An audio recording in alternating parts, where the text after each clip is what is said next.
I've been working a lot with disengaging from the inner critic. I think it's a super fascinating topic. I really like it.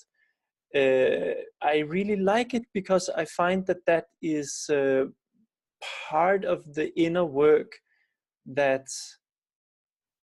very quickly gives some very tangible results and very quickly sort of like if you imagine just, you know, if you sort of say how much inner critic you have, and then you imagine that it goes down to half, now that's going to be really cool, right? That's going to be something really nice. So I like that aspect of it. And when I started with the inner critic work, there was sort of a lot of people who were working with the inner critic. They were sort of like, you have to stand up to it. You have to sort of beat up your inner critic, or like, there was this kind of recommendation, you can say. And you still find it in a lot of books on the inner critic, this kind of like, wanting to take your power back and then stand up to the inner critic and, you know, shout at it or beat it up and something like this. And it never really worked for me, and I know a lot of other people it didn't work particularly well for either. For some people, for sure, and it's not particularly, it can work, but I wanted to find more ways of disengaging from the inner critic. And then I was engaged with this essence work, and I found that, which I will be talking more about later, and I found that when I was exploring the different kinds of essences, the different kind of, you can say, different kind of meditative states, well, if you are very in a state where you are very alive, very energized and so on, the inner critic will have a more difficult time to get sort of a foothold, or you don't care so much about it. But I found that each of these meditative states sort of offered a different way of disengaging from the inner critic. And then all of a sudden, instead of have sort of just one way to do it, all of a sudden there was this whole range of like 5, 6, 7, 8 ways of disengaging from the inner critic. And I found that very useful, because when you present this whole palette of methods for disengaging from the inner critic, it's kind of there are a larger possibility that you'll find something that really works for you. So I really like that. So to mention a little bit what I'm talking about, like instead of sort of taking your power back and sort of standing your ground and standing up to the inner critic, then you can also kind of poke fun of it. You can take it a little, you know, not take it so seriously. It's a different way of disengaging that I really like, sort of a lighthearted way of disengaging. Or you can disengage from it by almost like being unimpressed by it, like being so settled that it can come with its messages, and you can kind of have a feeling, well, these messages are fine, but what does that have to do with me? Like the kind of state where you are just not moved by anything. You're not really interested in hype. You're too comfortable in your seat to get engaged with all the sort of drama of the inner critic. Can you feel that's a very different kind of way of disengaging, rather than the sort of the lighthearted, playful way? Or another way of disengaging from it would be if you are very willing to be present with pain. The inner critic often threatens you with pain.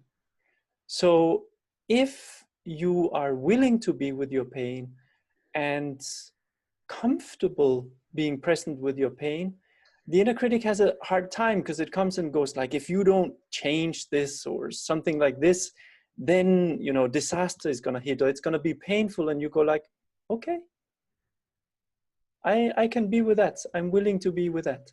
So can you feel that again is a different approach to disengaging from it? So I did a lot of research finding and formulating more and more different approaches to disengaging from the inner critic. And it led me to a place where I started thinking a lot about, what is this? We're talking about the, you know, a sort of a me and then an inner critic. And as you probably know, the inner critic can criticize you for one thing one day and for the exact opposite thing the other day, right? You probably all noticed like this scenario where you are sitting, maybe you're in a place like similar to today, where you have some question that you want to ask, and then the inner critic tells you it's a stupid question, right? And that you shouldn't ask it, because if you ask it, then other people will know that you're stupid, and you don't want them to know that you're stupid. So you don't ask them. You don't ask the question. You follow the counsel, you can say, of the inner critic. But you then probably also know exactly what's going to happen as you walk out of the lecture. And that is that the inner critic seems to criticize you for not having asked the question. And then it says, oh, you're such a coward for not asking the question. And you go like, which is it? Should I have asked it or should I not? Do you know this kind of feeling where the inner critic is just on your back? Whatever you do A and it criticizes you for doing A, and you do not A and it criticizes you for not doing A, right? It's one or the other. So one thing over the years that I have become more and more convinced about in relationship to the inner critic is that the inner critic is more like a name for a general way that your inner parts relate to each other. It's more like a name for a general culture, if you like, of rejection among your inner parts. So in each of us, there are like tons of different parts, and they all want to do different kind of things. Like we have one part that's really adventurous, that want to go out and do stuff. And then maybe we have another part that is really into security, safety. So the first part wants us to go out and travel and do crazy stuff and quit our job and do something new. And the other part wants us to sort of save up for a pension and definitely not quit our job and so on, right? So we all have like a multitude of inner parts. And they have different agendas. And sometimes they don't have a very high opinion of each other. So what happens often is that one day you can be identified with one part, the next day you can be identified with another part. When you are identified with any individual part, then all the parts that disagree with this part will at that moment in time be the inner critic, what you experience as the inner critic. So say, for example, one day you are identified with your adventurous part, right? Then the part of you that really goes for security will look at you and say, oh, you're so irresponsible, right? Because that's how it sees the adventurous part. But because you're identified with the adventurous part, you feel that in that moment there is something that you can call the inner critic that is criticizing you for your adventurous impulse. The next day you might be identified with the part that is really into security. Okay, cool. So you're identified with a different part of you in that very moment. While you are identified with this part, the first part, the adventurous part, will look at you and go like, you're so boring, or you are never taking any chances. So when you're identified with that part, the other part is what you will be experiencing as the inner critic.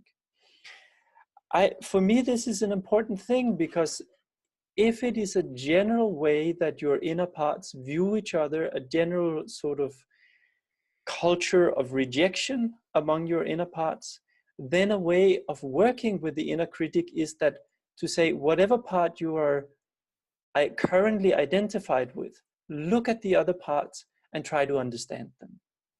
Whatever it is you see in yourself, try to understand no matter how crazy it looks, try to understand what is this part actually trying to do for you.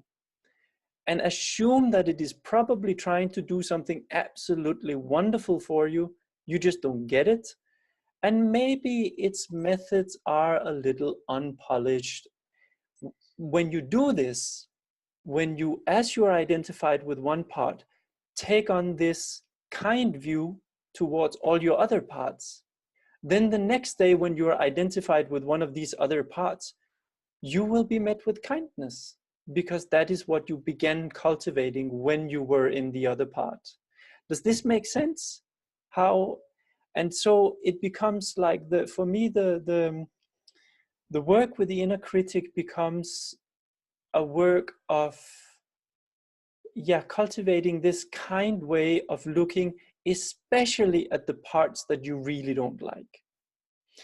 So instead of looking at some parts of you and thinking, oh, I should improve this part, or I should change it, or I should control it, or I should get rid of it, or something like this, it's interesting to say, what if I assume that this part is struggling really hard to do something absolutely amazing for me, and I just have to figure out what it is. I just have to listen to this part long. I'm not going to let it do whatever it wants to do, but I'm going to listen long enough to understand what its end goal is.